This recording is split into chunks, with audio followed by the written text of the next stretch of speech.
You alright guys, Friends Wall here and welcome to another Warframe video. Today I've got a Loki Prime build for you that you might not have seen. It's based around his 4th ability, Radial Disarm. But I want to call it Disarm Everything because that's what it does with this build.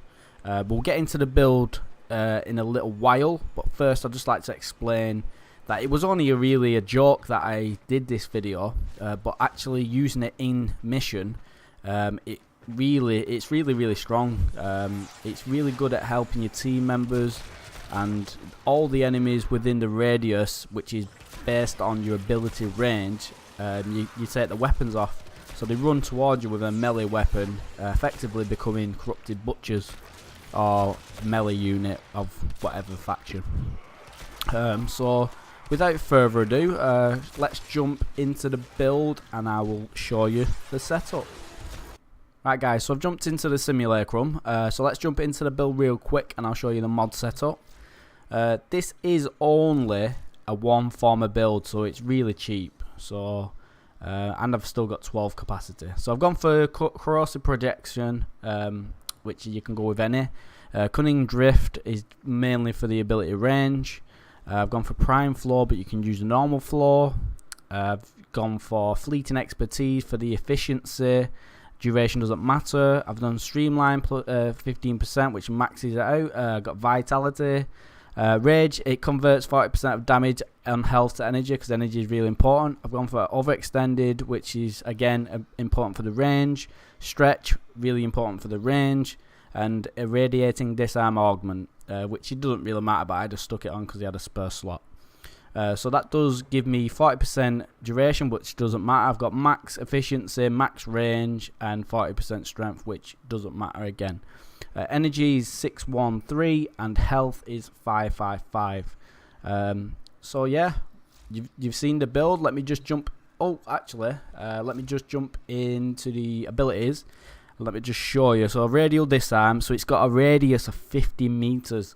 So that'll cover most missions, and the cost is 25 energy per cast, which is pretty cheap as well.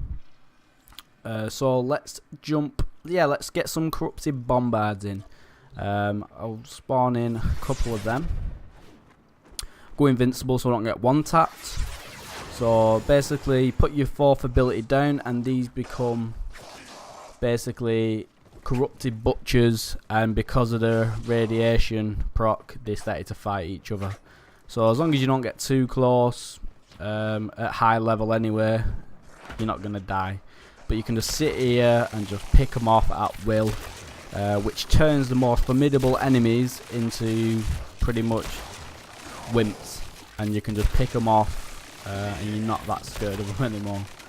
So yeah, it's really effective. And you can see if you've got a strong weapon, these guys was level 135. If you've got a strong weapon, you can just kill them quite easily. So let's spawn in some other enemies.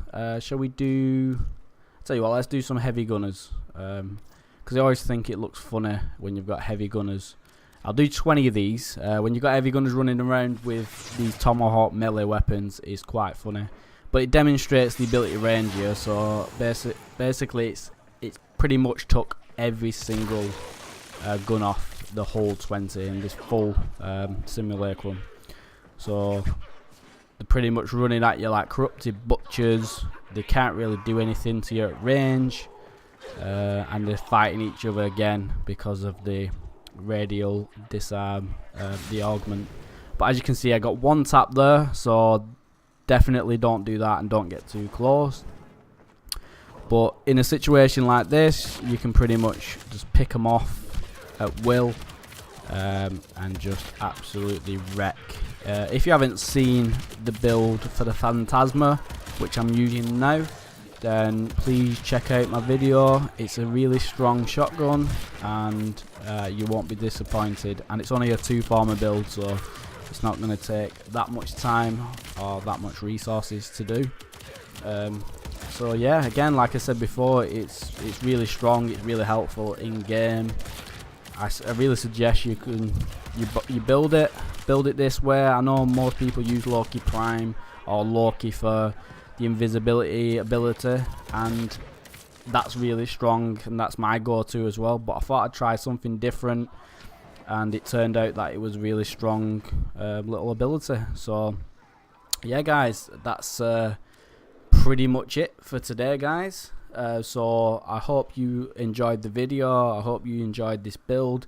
I hope it helps you. I hope it inspires you to, you know, try it out.